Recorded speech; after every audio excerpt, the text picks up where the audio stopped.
뉴스 시작합니다. 저는 동정민입니다. 오늘 국회에서 헌정사 이후 없던 장면이 연출됐습니다. 대통령이 예산안 시정연설을 하는 내내 국회 본회의장 가운데가 텅 비어 있었습니다. 이 당사 압수수색에 반발해 민주당 의원들이 한 명도 들어오질 않은 겁니다. 대통령이 입장할 때 야당 의원들이 그냥 앉아 있거나 연설 내내 박수 치지 않는 경우는 있었지만 아예 보이콧을 한 건 처음 있는 일인데요. 김진표 국회의장은 국회 모습이 송구스럽다고 밝혔고 국회 협력이 절실하다는 윤 대통령의 발언도 공허해졌습니다. 먼저 유준 기자입니다. 첫 예산안 시정연설을 위해 국회에 도착한 윤석열 대통령을 맞이한 것은 민주당 의원들의 시위였습니다. 검은색 마스크를 쓰고 손팻말을 든 민주당 의원들은 국회 본청 계단에서 침묵 시위를 벌였습니다. 하지만 침묵도 잠시 곳곳에서 고성이 터져나왔습니다. 사과하고! 윤 대통령이 굳은 표정으로 이동하자 등 뒤로 규탄 구호가 이어집니다.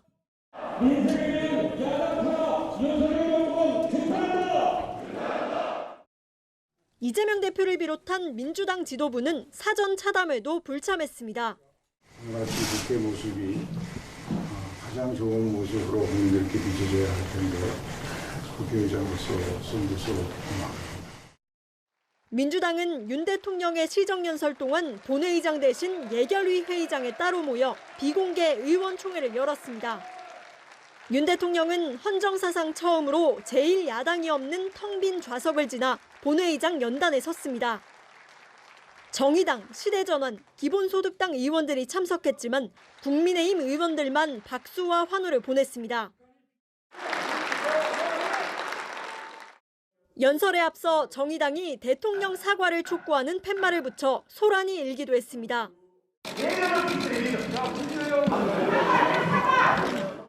연설을 마친 윤 대통령은 국민의힘 의원들과 일일이 악수를 나눴지만 정의당은 먼저 자리를 떠났고 민주당 의원들은 끝까지 모습을 보이지 않았습니다. 대국민 보고를 이런 식으로 걷어차버린 다수 의석의 민주당의 입법 독재는 역사적인 심판을 피할 수 없을 것입니다.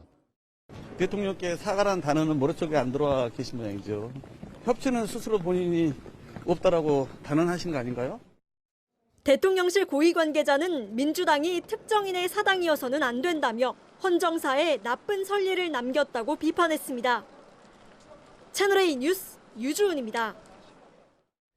윤석열 대통령의 첫 예산안 시정연설 핵심은 경제였습니다. 전임 정부의 방만한 재정 운영을 꼬집기도 했고요. 취임사 이후 연설 때 자주 등장했던 단어 자유는 빠졌습니다. 조영민 기자가 연설 내용 전해드립니다. 민주당의 불참으로 의석 절반이 비어있는 본회의장에 윤석열 대통령이 들어섭니다.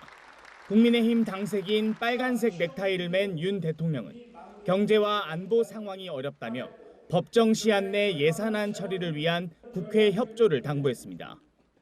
경제와 안보의 엄중한 상황을 극복해 나가기 위해서는 여야가 따로 있을 수 없습니다. 국회의 협력이 절실합니다. 건전재정을 내년도 예산안 키워드로 뽑으며 문재인 정부의 재정 운영 방식을 꼬집기도 했습니다. 그동안 정치적 목적이 앞선 방만한 재정 운용이 결국 재정 수지 적자를 빠르게 확대시켰고 나라 빚은 GDP의 절반 수준인 1,000조 원을 이미 넘어섰습니다. 윤 대통령은 639조 원 규모의 예산안을 일일이 설명했는데 약자 복지와 미래 성장 동력 확대를 특히 강조했습니다. 대선 공약이었던 병사 월급 인상안도 예산안에 포함시켜 2025년까지 월 205만 원을 목표로 하고 당장 내년에는 130만 원까지 올리겠다고 했습니다. 18분간 진행된 시정연설에서 윤 대통령이 가장 많이 언급한 단어는 경제와 국민, 안보 순이었습니다. 채널A 뉴스 조영민입니다. 지난해 대장동 수사를 받다 사망한 김문기 전 성남도시개발공사 처장 관련 단독 보도 어제 전해드렸는데요. 당시 이재명 대표가 김 전 처장을 모른다고 말한 이후에 이 대표 측 인사가 김 전 처장 유족과 만났고 유족은 그걸 회유 시도로 느꼈다는 내용이었죠. 오늘 이 대표 측은 당시 접촉한 인사는 이 대표 지시와는 무관한 인사라고 밝혔는데요. 하지만 당시에 이 인사는 캠프와 의논을 하고 나왔다고 말했고 그 내용이 녹취에 담겨 있어 논란이 예상됩니다. 정한희 기자의 단독 보도입니다. 이재명 대표 측은 지난 2월 당시 캠프 인사가 고 김문기 전 처장 유족을 만난 것에 대해 이 대표와 무관하다고 선을 그었습니다. 이 대표 측은 해당 인사는 캠프 외곽 인물이라면서도 유족을 만난 건 이 대표 지시와 무관하고 왜 거기 갔는지 모르겠다고 주장했습니다. 하지만 유족과 1시간 넘게 나눈 대화 녹취 파일에는 이 대표 측근을 대신해 나왔다는 취지의 발언이 담겼습니다. 왜 사장님이에요? 연락을 주신대요. 출근하지 않아 거기서 이제 출근하는데 상담을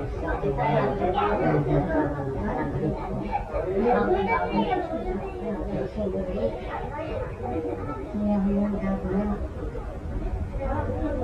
소위 말해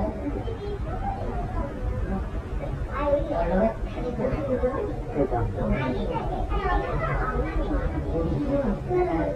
부장 같아서 저희 같아서 되면 그 친구들이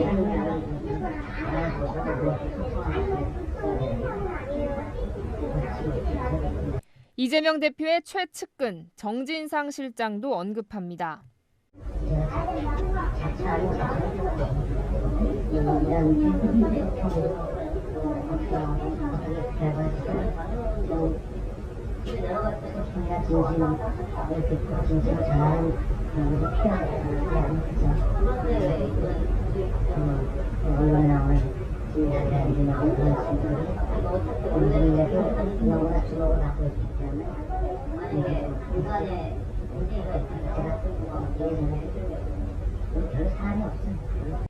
캠프와 사전에 상의한 듯한 발언도 합니다. 제가 이제 받아들이긴 대표가 오신 것처럼 받아들여지잖아요.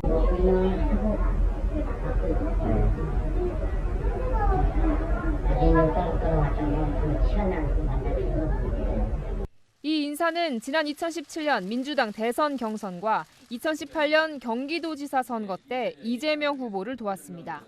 채널A 뉴스 정한입니다. 검찰도 최근 저희가 보도한 이 대화 녹취 파일을 확보한 것으로 알려졌습니다. 이 검찰은 김문기 전 처장을 모른다고 했던 이재명 대표의 이 대선 당시 발언이 허위라면서 재판에 넘겼죠. 이 녹취 파일을 재판에 활용할 가능성도 제기되는데요. 국민의힘은 선거법 위반이 확실해졌다며 공세 수위를 높였습니다. 김단비 기자 보도 보시고 아는 기자로 이어갑니다. 검찰이 채널A가 보도한 김문기 전 처장 유족과 이재명 대선 후보 측의 대화 녹취 파일을 확보한 것으로 알려졌습니다. 사실 모른다고도 안 했죠. 기억이 안 난다고. 원론적인 답변은 들어가서 보니까 얘기하는 이재명 민주당 대표는 대선 후보 시절 김 전 처장을 알지 못했다는 등의 허위 사실을 공표한 혐의로 재판을 받고 있습니다. 검찰은 혐의 입증을 위해 해당 녹취 파일을 활용하는 방안을 검토하는 것으로 전해집니다. 국민의힘도 녹취 파일 공개로 진실이 드러나고 있다며 이 대표를 압박했습니다. 유족은 대선 당시 이 대표 캠프 측 인사가 자신을 해유하려 했던 정황이 담긴 녹음 파일을 언론에 공개했습니다. 진실들이 관련자의 입을 통해 하나둘 드러나고 있습니다. 국정감사장에서도 관련 질의가 이어졌습니다. 김문기 전 처장을 몰랐다고 한 것에 대해서 무마를 했다는 내용입니다. 쉽게 말해서 선거법 위반했던 무마 시도라는 거예요. 국민의힘은 자백만이 유일한 수단이라며 이 대표를 압박했습니다. 이 대표의 공직선거법 위반 혐의 재판에서 100만 원 이상의 벌금형이 확정되면 의원직을 잃고 피선거권도 박탈돼 차기 대선에도 출마할 수 없습니다. 채널A 뉴스 김단비입니다.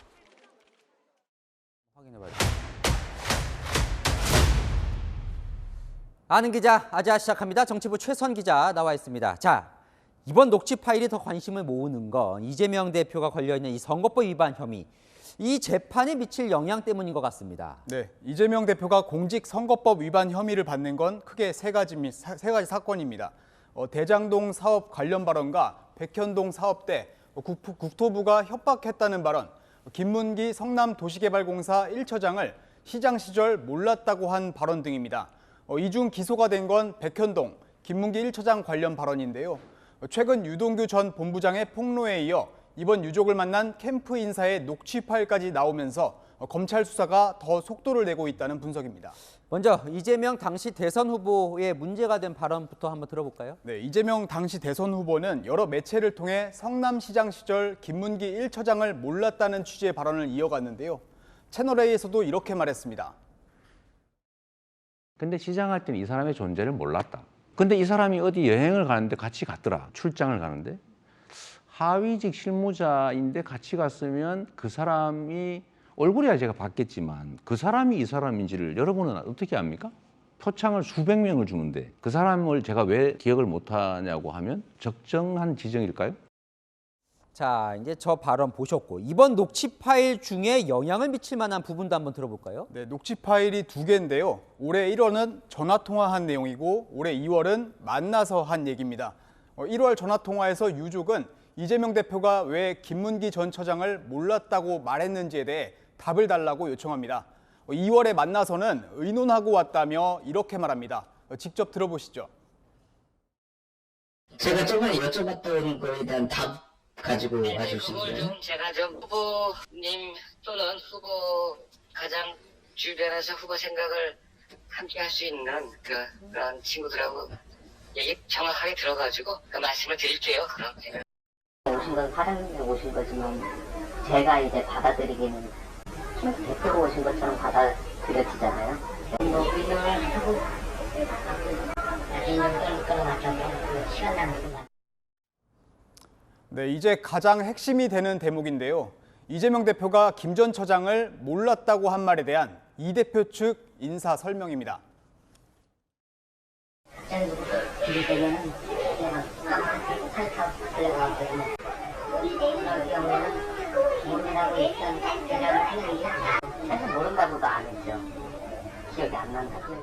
원론적인 답변은 이제 들어가서 보니까 얘기하는 사람이 기억이 나면 진짜 말도 안 돼. 퀴즈를 같이 나가는데 골프 치시잖아요.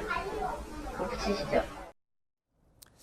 그러니까 이제 녹취를 보면 이제 캠프와 논의를 하고 나온 것처럼 얘기를 하는데, 자, 오늘 이제 이재명 대표 측은 이 대표 지시와는 무관한 일이다 이렇게 선을 그었습니다. 저 인사가 캠프를 대표해서 갈 만한 인물입니까? 네, 녹취 파일에 등장하는 캠프 인사가 어떤 인물이냐면요. 지난 2017년 이재명 대표의 민주당 대선 경선과 이듬해 경기지사 선거 당시 캠프 요직을 맡았던 인물입니다. 경기도 산하기관장에 있다가 그만두고 올 초에 캠프에 합류했는데요. 민주당 대선 캠프에서는 한 위원회를 맡기도 했습니다. 근데 이 인물 저희 취재진이 처음에 이제 연락을 해봤더니 아예 만남 그 자체를 부인했다면서요? 네, 어제 입장을 듣기 위해서 전화 통화를 했는데요. 통화가 결국 됐습니다. 처음에는 유족과의 만남 기억이 없다고 말했습니다. 저희 기자가 유족과 만난 장소까지 언급하자 아마 그때라고 하더니 다시 전화를 하겠다며 끊었는데요. 아직까지 연락이 닿지 않고 있습니다. 네, 참 저렇게 만났다고 어쨌든 녹취 파일까지 있는데요. 검찰이 이제 그 파일을 확보했다고 하는데 재판이 지금 진행 중이에요. 검찰은 이걸 어떻게 쓰려고 하는 걸까요? 네, 검찰은 그동안 이재명 후보의 각종 방송 인터뷰를 중심으로 수사를 진행해온 것 같은데요. 이번 녹취 파일이 변수로 작용할지는 두고 봐야 할 것 같습니다. 두 번째 재판은 다음 달 22일에 열립니다. 네, 잘 들었습니다. 아는 기자 최선 기자였습니다. 김용 민주연구원 부원장 구속의 결정적인 증언은 유동규 전 성남도시개발공사 본부장의 입에서 시작됐지요. 이 경찰이 자체 판단으로 유 전 본부장에 대한 신변 보호 조치에 나서기로 했습니다. 뭐가 달라지는 건진 박건영 기자가 보도합니다. 경찰이 오늘 유동규 전 성남도시개발공사 본부장에 대한 신변 보호에 들어가기로 결정했습니다. 구속기간 만료로 지난 21일 서울 구치소를 나온 지 나흘 만입니다. 경기 남부경찰청은 유 전 본부장의 여성 지인도 신변을 보호하기로 했습니다. 유 전 본부장 석방 직후부터 정치권 일각에서는 신변 위협에 대비할 필요성이 있다는 목소리가 나왔습니다. 법원이라든지 검찰하고 유기적으로 협력해서 네. 대상자 안전을 위해서 필요한 조치가 있는지를 추가적으로 검토하도록 하겠습니다. 유 전 본부장의 신변보호 요청은 없었지만 경찰이 유관기관 협의를 거쳐 자체적으로 결정한 겁니다. 앞서 유 전 본부장은 언론 인터뷰에서 자살 당한다는 말을 하는데 염려하지 않는다며 신변보호 필요성을 느끼지 않는다는 취지로 말했습니다. 경찰의 신변보호 대상이 되면 주거지 주변 순찰이 강화되고 임시 숙소나 위치 추적 장치도 제공됩니다. 앞서 유 전 본부장은 지난 21일 서울중앙지법에 신변보호를 요청했습니다. 이는 경찰의 신변보호와는 별개로 대장동 재판 출석 때 법원 직원 등이 동행해 안전을 제공하는 조치에 한정됩니다. 채널A 뉴스 박관영입니다. 김용 민주연구원 부원장은 지난 대선 당시 불법 정치자금 8억여 원을 받은 혐의로 구속이 돼 있죠. 남욱 변호사가 정민용 변호사를 통해 유동규 본부장에게 준 돈이 김 부원장에게 전달된 의혹인데요. 가운데 전달책 정민용 변호사가 이 돈을 건넨 사실을 공개적으로 시인했습니다. 준 쪽 3명의 진술은 일치하는데 김 부원장만 안 받았다고 부인을 하는 형국입니다. 김민곤 기자입니다. 대장동 재판을 마치고 나온 유동규 전 성남도시개발공사 기획본부장. 김용 부원장에 대한 배신감을 토로하면서도 조작 수사라는 김 부원장 주장에 대해서는 말을 아꼈습니다. 김용 부원장이 거대한 조작의 중심에 섰다 뭐 이런 심경을 밝혔다고 하는데 거기에 대해서 한마디 좀 부탁드리겠습니다. 네. 그거는 검찰에서 밝힐 일이라서 제가 말씀드린 거는 온당치가 않을 것 같습니다. 같은 시각 피고인 신분으로 같은 재판을 받고 나온 정민용 변호사는 기자들 앞에서 돈을 전달한 사실이 있다고 인정했습니다. 남욱 변호사가 유 전 본부장에게 전달하라고 해서 갖다 줬다고 말했습니다. 정 변호사가 자신의 역할을 공개적으로 인정한 건 처음입니다. 자신은 남욱 변호사와 유 전 본부장 사이에서 심부름만 했다는 취지에서 나온 말이었습니다. 하지만 검찰은 정 변호사는 단순 전달자가 아닌 공모자 겸 피의자라는 입장입니다. 최근 정 변호사는 검찰 조사에서 김용 부원장과 유 전 본부장이 유원홀딩스 사무실에서 함께 있는 걸 봤다고 진술한 걸로 전해졌습니다. 유원홀딩스는 돈이 김 부원장에게 건네진 장소로 지목된 곳입니다. 김 부원장 측은 방문 사실은 인정하면서도 인사 목적일 뿐 자금 수수는 없었다고 주장하고 있습니다. 채널A 뉴스 김민곤입니다. 이 불법 정치 자금으로 의심되는 이 돈의 출발점이 자신이라고 진술한 사람이 나왔습니다. 남욱 변호사의 지시로 이 정민용 변호사에게 돈을 건넨 직원 이모 씨인데요. 돈을 준 날짜와 장소, 금액까지 적어둔 메모장을 검찰에 넘긴 인물로 알려져 있죠. 어떻게 자금을 마련했고 전달했는지 이 검찰 진술 내용을 구자준 기자가 취재했습니다. 김용 민주연구원 부원장이 체포 구속되는데 결정적 증거 중 하나는 메모장이었습니다. 남욱 변호사 지시로 정민용 변호사에게 돈을 전달한 이모 씨가 날짜와 장소, 액수 등을 자세히 기록해놨던 겁니다. 이 씨는 남욱 변호사가 직원이라고 한 인물로 천화동인 4호 이사를 지냈습니다. 그런데 이 씨가 검찰 조사 과정에서 돈을 마련한 경위를 상세히 진술한 걸로 알려졌습니다. 남 변호사 소유의 부동산 개발 회사와 자신이 운영을 맡은 물류창고와 오피스텔 등 사업체에서 현금을 마련했다는 취지로 말한 걸로 전해집니다. 김용 부원장에게 돈을 전달했다는 유동규 전 본부장, 유 전 본부장에게 돈을 건넸다는 정민용 변호사에 이어 남욱 변호사와 정 변호사 사이를 오간 이 씨까지 자금의 실체를 인정한 겁니다.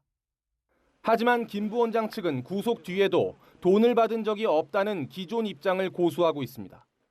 사실이 아니니까요. 검찰의 범죄 사실은 사실이 아니니까.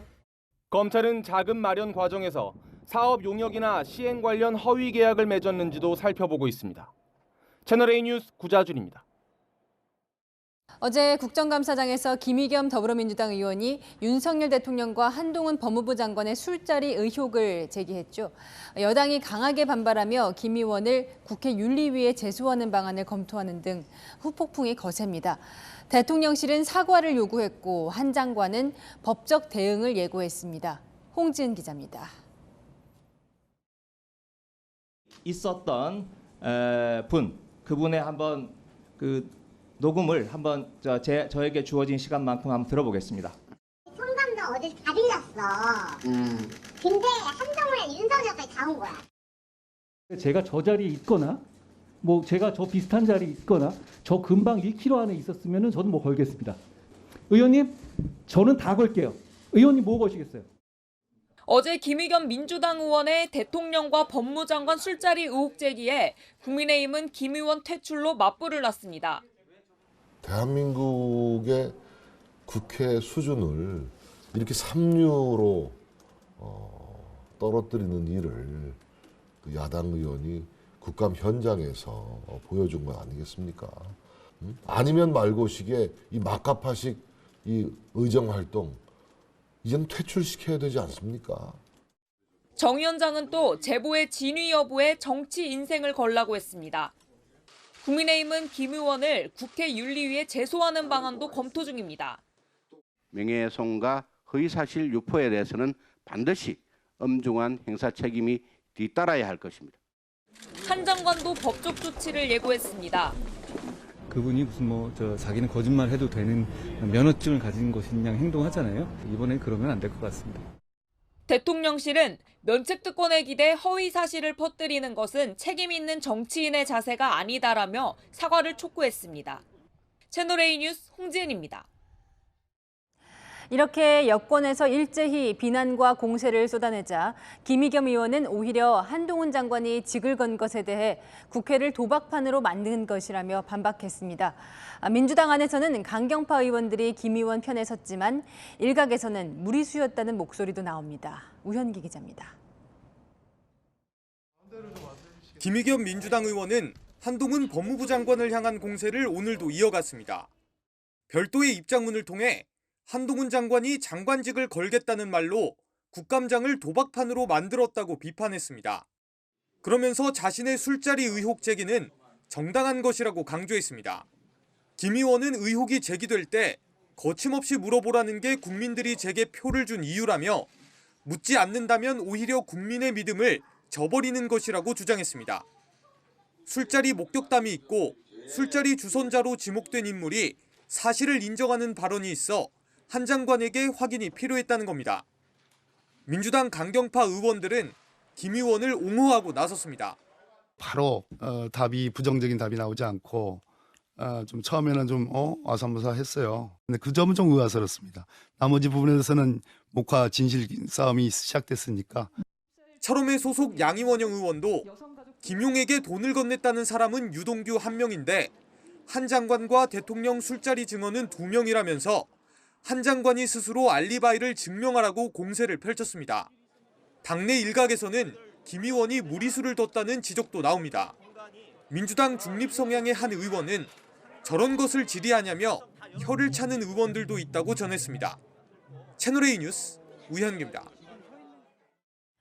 최근 국민권익위원회를 상대로 대대적인 감사를 벌인 감사원이 전현희 권익위원장을 검찰에 수사 의뢰한 것으로 알려졌습니다. 서해 공무원 피격 사건과 추미애 전 법무부 장관 아들의 군 특혜 사건에 대한 권익위의 유권 해석 과정에서 문제가 있었다는 판단입니다. 김유빈 기자의 단독 보도입니다. 감사원이 최근 전현희 국민권익위원장에 대한 수사를 검찰에 의뢰한 것으로 드러났습니다. 지난 7월 국민권익위는 서해 피격 공무원을 월북자로 판단하는 과정이 타당했는지 여부에 대해 자료 부족으로 판정이 불가하다는 결론을 냈습니다. 당시 전현희 위원장은 결론을 내는 과정에 본인은 관여한 바가 없다고 했습니다. 하지만 감사원 감사 과정에서 전 위원장이 관여한 정황을 발견했고 직원들에게 본인이 관여하지 않았다는 진술을 강요한 혐의입니다. 감사원은 지난 2020년 9월 추미애 당시 법무부 장관 아들의 군 특혜 의혹에 대한 권익위 유권 해석 과정을 살펴보는 과정에서 전 위원장이 부적절한 개입을 했다는 의혹을 포착한 것으로 알려졌습니다. 권익위는 당시 추 장관의 직무와 아들 군 특혜 의혹 관련 검찰 수사는 이해 충돌이 어렵다는 유권 해석을 내린 바 있습니다.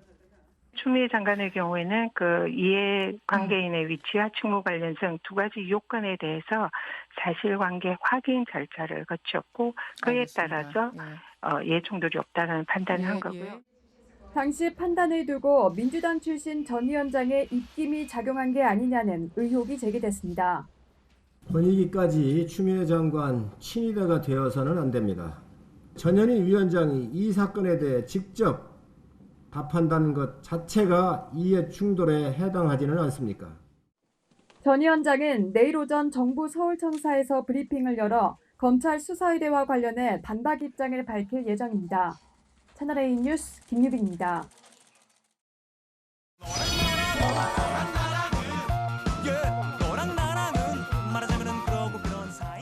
열왕 정치부 김민지 기자와 함께합니다. 첫 번째 주제 보겠습니다.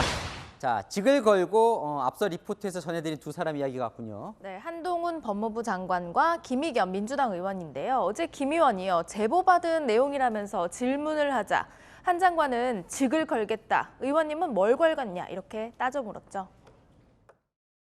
제가 제보를 받았습니다. 7월 19일 밤인데요.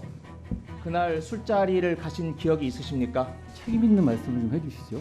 네? 저 매번 이렇게 뭐 어디서 들으셨는지 모르겠지만 김앤장 변호사 30명 가량이 있었습니다. 그리고 윤석열 대통령도 합류를 했습니다. 모욕할 정도로 자신 있는 말씀이세요? 저는 법무부 장관직 포함해가지고 제가 뭘 앞으로 어떤 주의 종직이라든가 뭐 다 걸겠습니다. 의원님 뭐 거시겠습니까? 거시는 거 좋아하시잖아요. 이 직 걸라는 말을 예전에 김 의원도 한 적이 있었던 것 같아요. 맞습니다. 열흘 정도 전에 김 의원이 한 말인데요. 한 장관이 문재인 정부 인사와 이재명 대표를 겨냥한 수사를 하려고 미국 출장을 갔다, 이렇게 주장하면서입니다. 당신이 미국까지 가서 했던 것은 이건 검찰청법 8조를 정면으로 위반한 거니 하고 싶으면 당신의 직을 걸고 하자. 정면 승부를 하라. 민주당은 지난달에도 검찰 수사권 원상 복구, 이른바 검수원복 시행령 개정을 이유로 한 장관의 직을 언급한 적이 있죠. 잘못되면 장관 사퇴하시겠습니까? 도박하듯이 직을 거는 것은 잘못된 것이라고 생각합니다. 저 말을 받은 걸까요? 오늘 김의겸 의원은 한 장관이 직을 걸겠다고 해서 국감장을 도박판으로 만들었다, 이렇게 비판을 했더군요. 맞습니다. 국민을 위해서 일할 기회이자 이 소중한 자리를 정쟁 때문에 도박하듯이 내걸었다는 비판. 김의겸 의원도 피하기는 힘들어 보입니다. 네, 다음 주제 보겠습니다. 자, 대통령이 누구의 묘소를 찾았을까요? 네, 박정희 전 대통령입니다. 내일 10월 26일이죠. 서거 43주기를 하루 앞두고 국민의힘 지도부와 김대기 비서실장, 또 박민식 국가보훈처장 등과 함께 국립서울현충원을 찾았습니다. 글쎄요, 현직 대통령이 박정희 전 대통령 서거일을 챙겼었는지 좀 가물가물합니다. 현직 대통령이 서거일을 전후해서 묘소를 참배한 건 이례적입니다. 유족인 박근혜 전 대통령을 제외하곤 말이죠. 박근혜 전 대통령 후보 시절에는 이런 말을 남겼었죠. 이제 아버지를 놓아드렸으면 합니다. 아버지 시대에 이룩한 성취는 국민들께 돌려드리고 그 시대의 아픔과 상처는 제가 안고 가겠습니다. 윤 대통령 참배를 두고 보수 지지층 결집을 위한 행보라는 분석도 나오는데요. 서거 당일보다 하루 앞당겨 참배하면서 어떤 논란들을 비껴가려 했다는 해석도 나옵니다. 네, 하나 더 볼까요? 자, 이재명 대표의 눈물, 어제 화제가 된 장면이었죠. 네, 어제 민주연구원의 검찰 압수수색 현장을 찾은 이재명 대표의 눈물을 민주당은 이렇게 해석하고 있습니다. 비통한 심정으로 이 침탈의 현장을 외면하지 않고 지켜보겠습니다. 국민 여러분께서 이 역사의 현장을 잊지 마시고 굉장히 조금 비통한 심정이었을 것이다. 편파적인 수사에 대한 억울함, 이런 심정이 참담한 심정이겠죠. 뭐 서러운 느낌으로 다가오지 않았겠어요. 그러니까 비통함, 서러움, 참담함 이렇게 해석을 했어요. 네, 하지만 국민의힘은 이 대표의 눈물에 대해서 혹평을 쏟아냈습니다.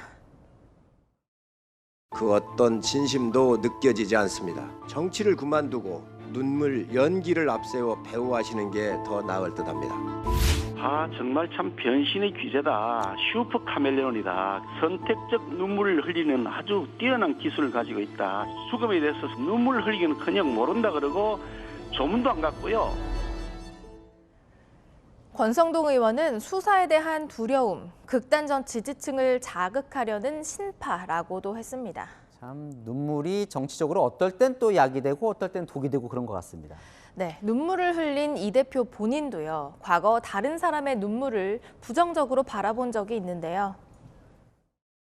2014년 4월 16일 날 그 수없이 많은 사람들이 물에 빠져 정말 죽어가고 있는 장면을 다 봤는데 그 여자 어디 가서 뭐 했는지 아무도 모릅니다. 그러고 난 다음에도 지금까지 그때 가짜 눈물 한번 흘리고 뻔뻔하게 살아남았거든요.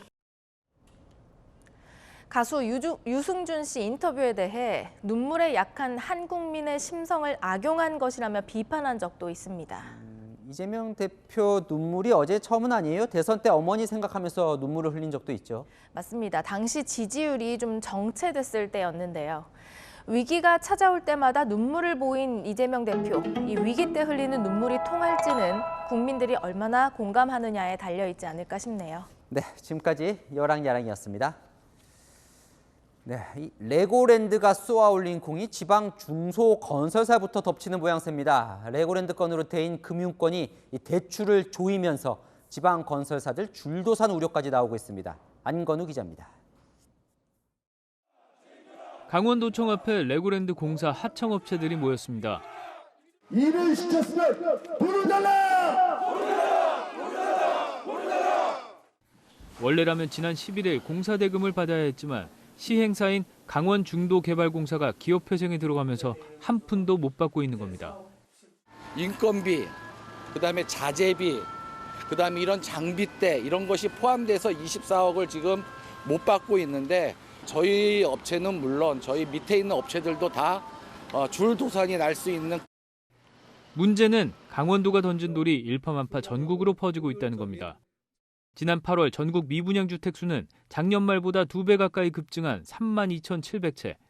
특히 지방은 10,000채 넘게 늘어난 27,700채가 미분양입니다. 높은 이자라도 돈을 빌려 버티려 해도 레고랜드 사태로 금융권마저 싹 돌아선 상황. 통상 부동산 시장에선 사업권을 담보로 금융권에서 자금을 조달하는 프로젝트 파이낸싱, PF 대출 방식이 활용됩니다. 그런데 신협과 농협중앙회가 부동산 PF 신규 대출을 조인 데 이어 신한지주도 내년부터 부동산 PF 대출을 조입니다. 돈줄이 마르자 약한 고리인 지방 중소건설사부터 호흡 곤란을 겪고 있습니다. 지방 몇몇 사업장이 통째로 공매에 넘어가는 상황까지 나오자 중소건설사들은 정부만 쳐다볼 뿐입니다. 공공에서 매입임대 사업용으로 미분양 주택을 매입해서 활용을 하는 방안을 저희가 이제 건의를 했었고요. 하지만 정부가 집 사주는 건 한계가 있고 한국은행 역시 돈 풀기가 어려운 만큼 지방 중소건설사 줄도산이 현실화될 수 있다는 우려가 나옵니다. 채널A 뉴스 안건우입니다. 연간 200만 명 관광객을 유치하겠다며 개장한 레고랜드 5개월이 지났습니다. 기대했던 대로 북적북적 할까요? 강경모 기자가 다녀왔습니다. 차량 5천여 대를 수용하는 레고랜드 주차장. 곳곳이 텅 비었습니다. 평일인 점을 감안해도 한산하다 못해 썰렁하기까지 합니다. 차량들이 길게 줄을 섰던 개장 당시와는 영 딴판입니다. 국내 최초 글로벌 테마파크라는 상징성에 연간 200만 명 이상 찾을 거라는 장밋빛 전망이 가득했지만 반년도 안 돼 인기는 시들었습니다. 경쟁력은 솔직히 없는 것 같아요. 다른 놀이공원에 비해서 즐길 거리가 많이 부족하고 볼거리가 없어요. 다시는 안 올 것 같아요. 반면 1일 이용권은 다른 놀이공원보다 훨씬 비쌉니다. 레고랜드에서 얼마를 쓰던 2시간만 있으면 주차비를 내야 하는 것도 불만입니다. 개장 이후 놀이기구 멈춤 사고가 속출하면서 불안감도 여전합니다. 여러 번 고장난 시설도 있었는데 그걸 보고 와서 그런지 사실은 걱정돼서 못 탔습니다. 살짝 놀이기구가 빈약한 걸 알아서 조금 무서웠습니다. 레고랜드 주변은 여전히 횡한 공터로 남아 있습니다. 공사 과정에서 발굴된 청동기 시대 유물을 전시할 박물관을 세울 계획이었지만 중도개발공사가 재정난에 허덕이면서 언제 공사가 시작될지 기약이 없습니다. 레고랜드 손익분기점은 연매출 400억 원 이상, 연간 100만 명이 방문해야 가능한 수준이지만 레고랜드 측은 방문객 수를 공개하지 않고 있습니다. 시민들은 불안합니다. 레고랜드 적자라 그래서 문 닫기 전에 와보자는 취지에서 왔습니다. 처음부터 무리한 사업이었다. 아니다. 헛발질 대응으로 무너진 것이다. 전현직 강원지사의 책임 공방으로까지 번지며 아이들 꿈의 동산은 정치 싸움터로 변했습니다. 채널A 뉴스 강경모입니다. 자, 따지고 보면 중소기업들은 고금리 때문에 자금난을 겪고 있는 건데요. 이 고금리 이후 좋아진 정반대 업종도 있습니다. 오늘 4대 금융지주 3분기 실적이 공개됐는데요. 순이익이 올 들어 14조 원에 육박하는 사상 최대치였습니다. 강유현 기자입니다. 신한국민하나우리 등 4대 금융지주가 3분기 거둬들인 당기순이익은 총 4조 8,900억 원. 올해 9월까지 벌어들인 누적순이익만 14조 원에 육박하며 사상 최대 실적을 기록했습니다. 특히 4대 금융사가 올해 들어 3분기까지 이자 장사로 번 돈은 29조 원으로 작년 같은 기간보다 20% 늘었습니다. 최근 은행들이 연 5%대의 정기예금을 내놓곤 있지만 예금 금리보다 대출 금리를 더 빠르게, 더 많이 올렸기 때문입니다. 한국은행에 따르면 8월 시중은행의 예대금리 차는 2.43%포인트로 2014년 9월 이후 최대인 상황. 4대 은행들은 이 같은 예대금리 차를 바탕으로 올해 들어 3분기까지 10조 원에 가까운 이익을 올린 겁니다. 은행 주택담보대출 금리 상단이 연 7%를 넘어선 가운데 영끌족들은 한숨이 나옵니다. 뉴스에서는 뭐 싸게 국민들 뭐 싸게 해준다 그러고 뭐 막 싼 것처럼 얘기해도 우리가 은행에 직접 찾아가면 한결 틀려요. 별 차이가 없고 은행 뭐 이자 또 오르고 점점 더 힘든 것 같아 살기가. 나홀로 실적 잔치를 벌이는 은행들이 고통 분담에 나서야 한다는 지적이 나옵니다. 예대금리 차에 의한 막대한 수익 발생은 결국 서민들의 고통을 가중시키므로 그 은행들은 다각적인 노력을 강구해서요 서민들의 이자 부담을 완화시켰으면 좋겠습니다. 다만 증시 하락 여파로 증권 등 비은행 계열사의 실적은 일제히 줄었습니다. 최근 채권 시장 혼란과 부동산 프로젝트 파이낸싱 대출 부실 우려 등이 향후 금융사 실적의 변수가 될 전망입니다. 채널A 뉴스 강유현입니다. 승용차가 인도를 덮쳐 등교하던 어린 학생들을 덮쳤습니다. 어린이들이 타고 있는 어린이집 버스를 화물차가 들이받는 사고도 있었는데요. 두 사고 모두 가해 운전자가 졸음운전을 했다고 진술했습니다. 김태영 기자입니다. 검은색 승용차가 엄청난 속도로 인도를 넘어 아이들을 덮칩니다. 사고 충격으로 주차돼 있던 승용차는 나라가 뒤집혀 버렸고 아이들이 신고 있던 신발이 흩어져 있습니다. 4명이 쓰러져 있었고 1명은 벌떡 일어나면서 비틀거렸습니다. 근데 나머지 2명은 의식을 잃은 상태에서 오전 8시 15분쯤 왕복 2차선 도로를 달리던 승용차가 중앙선을 넘어 인도로 돌진해 초등학생 4명과 중학생 1명을 덮쳤습니다. 현장엔 과속 방지턱이 있었지만 무용지물이었습니다. 2명은 머리를 다쳐 치료를 받고 있는데 다행히 의식을 되찾은 것으로 알려졌습니다. 심정지로 옮겨지진 않았는데 뇌손상이 좀 있었습니다. 사고를 낸 운전자는 인근 대학에 다니는 20대 외국인 유학생이었습니다. 전날 밤을 새우고 감기약을 먹은 뒤 운전하다 졸았다고 진술한 것으로 알려졌습니다. 경찰은 운전자를 긴급 체포하고 정확한 사고 경위를 조사하고 있습니다. 노란색 버스 뒤쪽이 심하게 부서졌습니다. 어린이 보호 차량 명패는 떨어져 나갔고 아이들은 도로에 앉아 있습니다. 오전 10시 24분쯤 50대 남성이 몰던 5톤 화물차가 신호 대기 중이던 어린이집 통원 버스를 들이받았습니다. 이 사고로 70대 통학버스 운전자가 숨졌습니다. 당시 버스엔 어린이 12명과 어린이집 교사 등이 타고 있었는데 모두 안전띠를 착용한 덕에 크게 다친 사람은 없었습니다. 자기마다 졸았다 겁니다. 음주도 없고 그런 거로 봐서 졸음운전이 많은 것 같네요. 경찰은 화물차 운전자를 입건하고 정확한 사고 경위를 조사하고 있습니다. 채널A 뉴스 김태형입니다. 40대 탈북 여성이 살던 임대 아파트에서 시신이 발견됐습니다. 과거 국내 성공 안착 사례로 언론에 소개되기도 한 탈북민의 집이었는데요. 경찰은 발견된 시신이 이 집에 살던 탈북 여성이 맞는지 확인하고 있습니다. 김정근 기자가 보도합니다. 아파트 현관문에 우편물이 도착했다는 안내문이 붙어 있습니다. 지난 19일 이 집에선 겨울옷을 입은 여성 시신이 발견됐습니다. 서울주택도시공사가 강제 퇴거 절차를 진행하려 문을 열었더니 발견된 겁니다. 이 집은 임대 계약이 만료됐는데도 2년 가까이 임차인과 연락이 닿지 않았던 상황이었습니다. 이 집에 살던 여성은 지난 2002년 입국한 40대 탈북민 김모 씨. 김 씨는 한때 탈북민 전문 상담사로 일하며 언론의 성공 안착 사례로 소개되기도 했습니다. 발견 당시 시신은 뼈가 드러날 정도로 심하게 부패된 상태였습니다. 한 달 전인가 1층에서 엘리베이터 타면서 서로 인사해요. 머리가 아플 정도로 이렇게 냄새가 나지? 2주 정도 된 것 같아요. 김 씨가 처음으로 위기가구 발굴 대상에 선정된 건 지난해 5월. 아파트 임대료와 관리비가 2년 가까이 밀렸고 건강보험료, 통신비도 모두 체납됐던 겁니다. 관할구청은 이후로 김 씨의 집을 5차례 방문했지만 한 번도 만나지 못했다고 밝혔습니다. 건강보험료 체납됐다가지고 남의 집 현관문을 개폐할 수 있는 권한 솔직히 그게 지금 없잖아요. 경찰은 발견된 시신이 김 씨가 맞는지 확인하는 한편 타살 가능성이 있는지도 조사할 계획입니다. 채널A 뉴스 김정근입니다. 마약 가격에도 이른바 김치 프리미엄 현상이 일어나고 있습니다. 해외보다 국내에서 더 비싸게 팔린다는 거죠. 그러다 보니 국내로 밀반입되는 마약의 양이 급증하고 있습니다. 그 실태가 얼마나 심각한지 마약 단속의 최전선인 인천세관에 조민기 기자가 다녀왔습니다. 커다란 컨테이너 박스를 실은 지게차가 분주히 움직입니다. 해외에서 항공편으로 도착한 화물들이 컨베이어 벨트 위에서 줄줄이 이동합니다. 화물들이 가장 먼저 통과해야 하는 건 엑스레이 검사. 마약류가 몰래 섞여 들어오지는 않는지 판별하는 겁니다.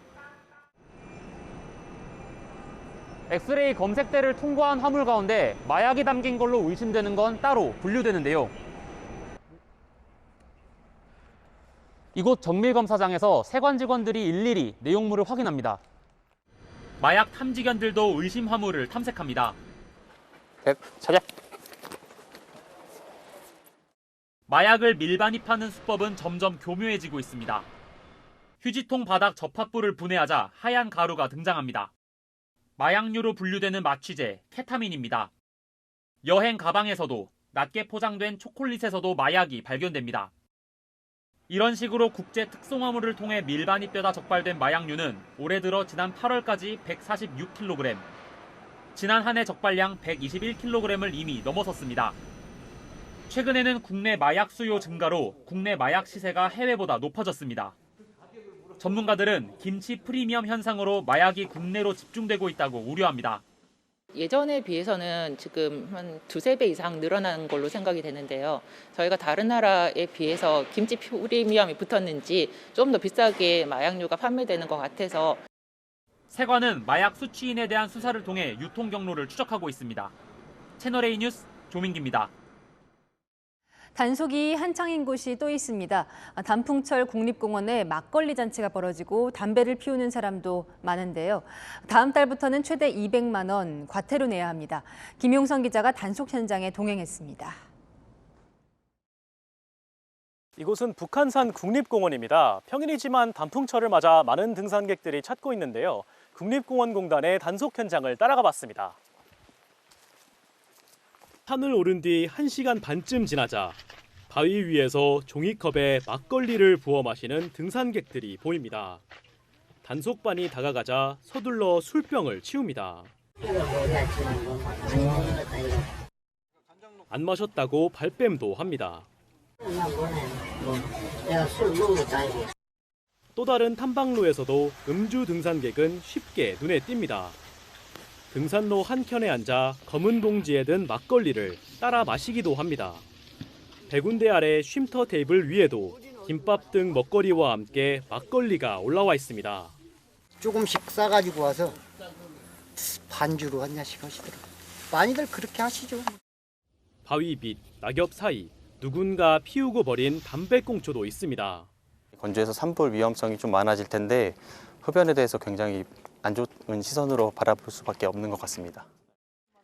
다음 달부터는 국립공원이나 도립군립공원에서 흡연하다 적발되면 첫 번째는 과태료 60만 원, 두 번째는 100만 원, 세 번째는 200만 원을 내야 합니다.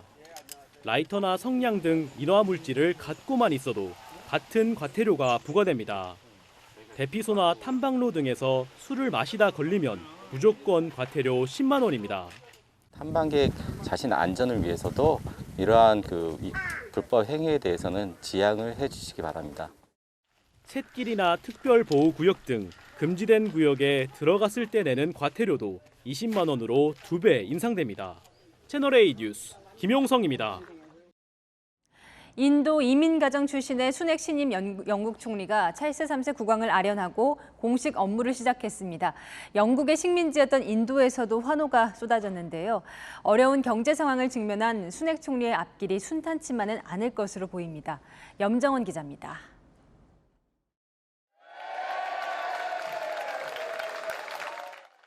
영국 보수 당사에 리시 수넥 총리가 도착하자 환호가 쏟아집니다. 42살로 210년 만에 가장 어린 나이에 총리에 오른 수넥은 경제 위기 속에 통합과 안정을 강조했습니다. The United Kingdom is a great country, but there is no doubt we face a profound economic challenge. We now need stability and unity. 영국 역사상 인도계 이민가정 출신이자 첫 힌두교도가 새 총리로 결정되자 인도계를 포함한 아시아계 영국인들이 환호했습니다. Britain, where it doesn't matter what background you're from now, that you can rise up the ranks to the positions of power. 특히 200년 영국 식민지에서 독립한 지 75년 만에 등장한 인도계 영국 총리에게 나렌드라 모디 인도 총리는 진심으로 축하한다며 SNS에 직접 축하글을 올렸고 인도 언론들도 앞다투어 주요 뉴스로 당선 소식을 전했습니다. 힌두교 최대 축제인 디왈리 당일의 소식이 전해져 인도인들은 더 특별한 날을 보냈습니다. ब्रिटेन का अगर प्रधानमंत्री बनता है, जिस ब्रिटेन ने हमारे भारत के ऊपर अनेकों वर्ष सालों राज्य किया, अगर हमारा कोई व्यक्ति वहां पर प्रधानमंत्री बनता है तो ये हमारे पूरे भारतवर्ष के लिए. 버킹엄궁에서 찰스 3세 국왕을 아련해 취임을 승인받은 수넥 총리는 취임 연설과 함께 영국의 첫 비백인 총리로서 임무를 시작합니다. 수넥 총리 앞에는 경기 침체와 물가 급등, 파업 등 극심한 혼란을 수습해야 하는 중책이 놓여 있습니다. 채널A 뉴스 염정원입니다. 중국 공산당 당대회 폐막식에서 후진타오 전 주석이 강제로 끌려나가는 듯한 영상이 확산되고 있습니다. 퇴장을 두고 여러 해석이 나오는 가운데 상하이에선 반 시진핑 시위가 벌어졌습니다. 베이징 공태현 특파원입니다. 시진핑 국가주석 옆에 앉은 후진타오 전 주석의 앞에 붉은 서류 봉투가 놓여 있습니다. 후 전 주석이 이 서류에 손을 대자 리잔수 전국인민대표회의 상임위원장이 황급히 말을 걸며 서류를 가져갑니다. 둘 사이 실랑이를 벌이는 듯한 모습이 이어지고 시 주석은 경호 담당자를 불러 무언가를 지시합니다. 경호 담당자의 부축을 받아 일어나는 후 전 주석은 못마땅한 표정을 보입니다. 일어나서도 바로 퇴장하지 않고 한참을 버티는 듯합니다. 후 전 주석이 반강제로 자리를 떠나는 모습을 보여 건강 문제로 퇴장했다는 중국 관영 매체 보도에 대해 의문이 커지고 있습니다. I'm not a believer of the pure health explanation, just because the last formal task that Hu Jintao had to perform was to vote for the new Central Committee. 후 전 주석이 퇴장하는 영상은 중국에선 모두 삭제됐습니다. 경제 수도 상하이의 민심은 뒤숭숭합니다. 시 주석의 사면임이 확정된 그제 젊은이들이 현수막을 들고 거리를 행진하는 동영상이 확산됐습니다. 무엇을 원하고 무엇을 원하지 않는지 적혀있진 않지만 앞서 베이징에 기습적으로 내걸린 현수막을 떠올립니다. 상하이가 봉쇄됐을 때 시민들이 불렀던 노래도 다시 등장했습니다.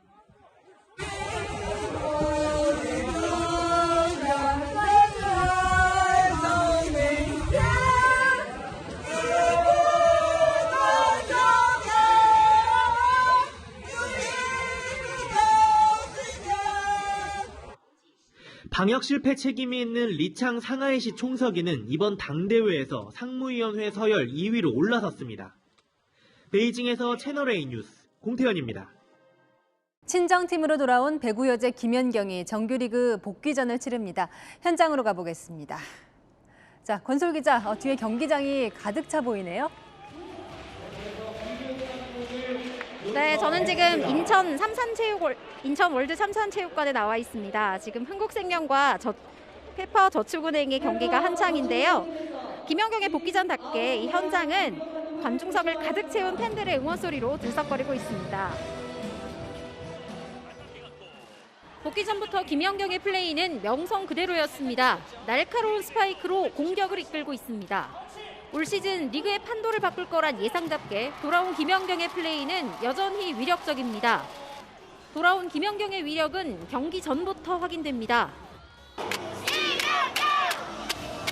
경기 시작 한참 전부터 관중석은 분홍색으로 물들었습니다.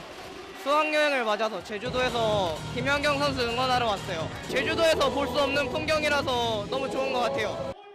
김연경의 합류로 흥국생명은 올 시즌 우승 후보로 뛰어올랐습니다. 흥국생명은 김연경이 빠진 지난 시즌 7개 팀 중 6위에 머물렀습니다. 김연경 선수라는 선수가 또 컴백을 해서 영병이 둘이나 마찬가지 되지 않습니까? 승리도 승리인데 좀 최선을 다하는 경기, 또 좋은 분위기 속에서 또 재밌는 배구를 보여드리는 게 목표입니다. 상위권으로 분류되는 현대건설과 GS칼텍스가 이미 1승씩을 챙겼습니다. 우승 경쟁을 펼칠 흥국생명도 1라운드부터 총 공세에 나서고 있습니다. 채널A 뉴스 권솔입니다. 요즘 가을과 겨울이 공존하는 듯합니다. 보시는 것처럼 지리산에는 앞으로는 단풍이, 뒤로는 설경이 펼쳐지고 있는데요. 내일 아침까지는 서울 7도로 쌀쌀하겠고 낮부터는 추위가 좀 누그러지겠습니다. 내일 낮 기온은 18도, 모레는 19도까지 올라서 평년 기온을 회복하겠습니다. 오늘 밤까지 동해안에는 빗방울이 떨어지는 곳이 있겠고요. 내일 전국에 쾌청한 하늘이 드러나겠습니다. 공기질도 깨끗할 텐데요. 제주는 종일 흐린 가운데 가끔 빗방울이 떨어지겠습니다. 내일은 큰 일교차에 주의하셔야겠습니다. 서울과 대구 7도로 출발해 한낮에는 서울 18도, 광주는 20도가 예상되는데요. 입고 벗기 편한 외투로 체온 조절 잘 해주셔야겠습니다. 당분간 쾌청한 하늘이 이어지겠고 목요일과 금요일 사이에는 영동에 비 소식이 들어 있습니다. 날씨였습니다. 국민의 대표가 묻는데 성실히 답하세요. 국정감사 때 흔히 들을 수 있는 의원들 호통 레퍼토리죠. 국민의 대표이기에 국회 발언에 책임을 면해주는 면책 특권이 부여돼 있습니다. 여기엔 최소한의 책임 있는 발언을 할 거라는 믿음도 깔려 있는 거죠. 어제 국정감사장에서 이 대통령과 법무부 장관이 심야 술자리를 가졌다고 의혹을 제기한 한 민주당 의원, 검증 안 된 폭로라는 지적에 계속 확인해 보겠다고만 합니다. 국회의원들, 이 국회가 검증 안 된 얘기 자유롭게 하는 이 자유 게시판과는 달라야겠죠. 마침표 찍겠습니다. 면책 특권 뒤에 숨어 있는 책임, 뉴스에 마칩니다. 감사합니다.